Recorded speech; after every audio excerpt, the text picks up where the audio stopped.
దేవునికి మహిమ కలుగును గాక. హల్లెలూయా. మరి చక్కటి పాట పాడి వినిపించిన స్థానిక సంఘ విశ్వాసులందరికీ ప్రత్యేకమైన వందనాలు.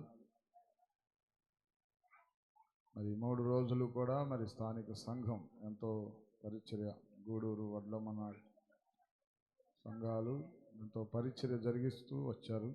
వారిని బట్టి దేవుని ఎంతగానో స్తుతిస్తూ ఉన్నాం. తప్పకుండా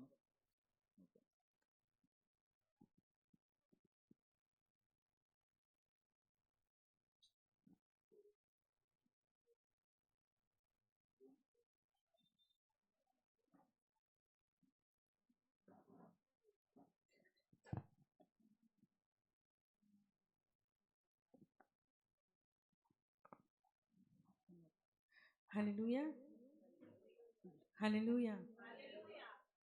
2 చేతులు పైకెత్తి హల్లెలూయా చెప్దామండి. హల్లెలూయా. మన బలహీనతలు బలంనిచ్చేవాడు ఎవరండి? గట్టిగా చెప్తే బాగుండిద్దిగా. యేసయ్య. హల్లెలూయా, హల్లెలూయా.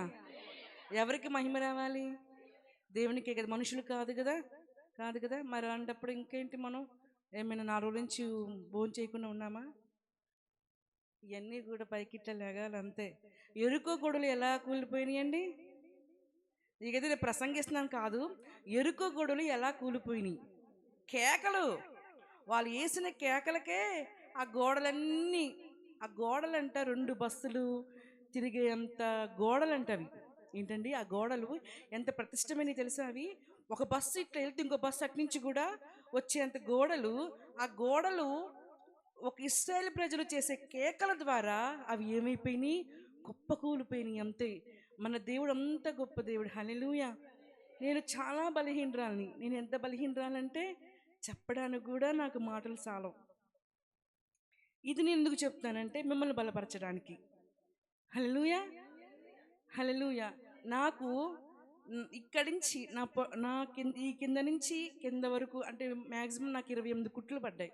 ఇప్పుడు నాకు ఆపరేషన్ చేయించుకుని 5 నెలలు అవుతుంది. హల్లెలూయా. దేవుడు నా పట్ల ఎంత గొప్ప కార్యం చేశాడు. సజీవంగా నన్ను నిలబెట్టుకున్నాడు అంటే దేవుడు ఇచ్చిన కృప. ఈ ఇచ్చిన స్వరాన్ని నేను వాడుకోకపోతే నేను దేవుని సన్నిధిలో నేను దేనికి కూడా నేను పనికిరాను, ఇంక నువ్వు వెళ్ళిపో అంటాడు దేవుడు.